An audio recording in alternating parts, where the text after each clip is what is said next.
క్రీస్తునందు దేవుని వారలారా, ప్రభు పేర శుభములు తెలియచేస్తూ ఈ దినాన ఒక మంచి సంగతిని మీ ముందుకు తీసుకుని వస్తాను. అదేమనగా, యూదా గోత్రములో యేసు ప్రభుల వారు యూదా గోత్రపు సింహముగా ఉన్నాడు. ఇది నూతన నిబంధన గ్రంథములో యేసు ప్రభుల వారిని ఉద్దేశించి జ్ఞాపకం చేయబడింది. యేసు ప్రభుల వారు ఆత్మ సంబంధమైనటువంటి సంఘం, ఆ సంఘము కొరకు ఆయన తన ప్రాణమును అర్పించి భూమి మీద ఏర్పాటు చేశాడు. ఆ సంఘము ఇప్పుడు అనగా ఆయన కలువరి శిలువలో ప్రాణము పెట్టి తన రక్తము ద్వారా సంఘాన్ని పరిశుద్ధపరిచాడు, నూతనమైనటువంటి దానినిగా చేశాడు, నవీకరించాడు. అందుకే సంఘము పరిశుద్ధమైనటువంటిదిగా కనబడతాం.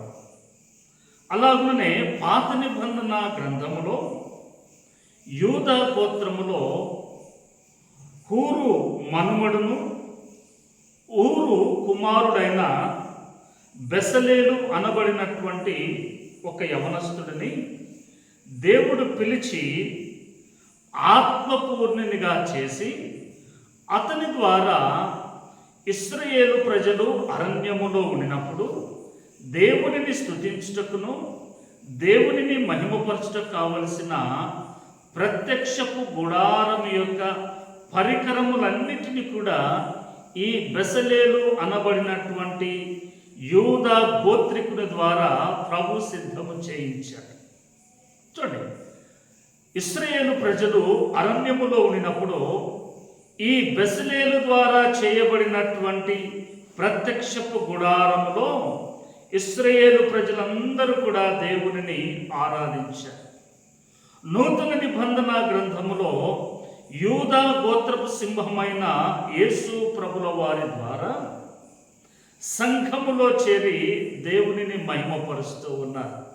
ఎంత చక్కని ఆ మాటలో చూడండి, దేవుడు ఎంత చక్కగా ఈ ఇరువురిని యూదా గోత్రములో నుండి ఎలాగున తీసుకుని వచ్చాడు. అందుకే పాత నిబంధన కాలంలో ఉన్న ఇశ్రాయేలు ప్రజలు ప్రత్యక్షపు గుడారములోనికి వెళ్ళి ప్రభువుని మహిమపరిచి వారి పాపముల నిమిత్తము బలులు అర్పించారు.